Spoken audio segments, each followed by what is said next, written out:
Beijing, China must step up its battle against corruption in order to safeguard against a Soviet-style collapse, the country's second most senior graft buster said in an editorial on Wednesday. Yang Xiaodu, the deputy secretary of the Central Commission for Discipline Inspection, who was promoted to the ruling Communist Party's 25-strong Politburo last month, said failure would risk the red country changing color.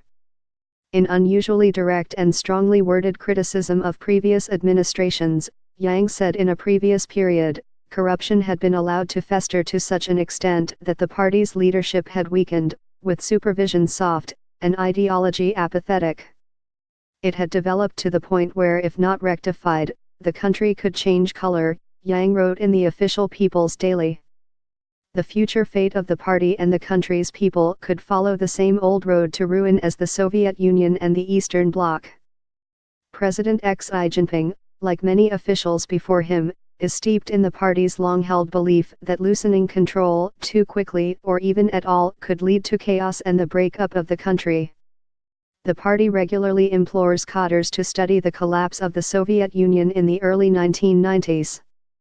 Yang's editorial is the latest salvo signaling that the intensity of Xi's signature war on corruption would not wane despite the departure of Xi's right-hand man, Wang Qishan, who was widely seen as China's second most powerful politician before being replaced as anti-corruption chief in a leadership reshuffle last month.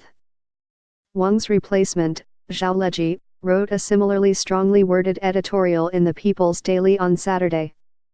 Yang said Xi's anti-corruption achievements had been revolutionary in turning the blade of the knife inward.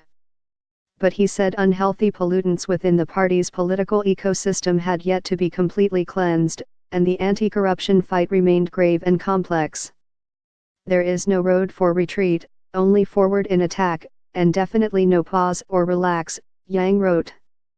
China has plans for a national supervision law and a new commission next year to oversee the expansion of Xi's graft fight. Yang, who is also Minister of Supervision, had been Wang's deputy since 2014, and his promotion to the Politburo is seen as another display of the importance the central leadership attaches to fighting corruption. Reporting by Philip Wen, editing by Robert Beersel.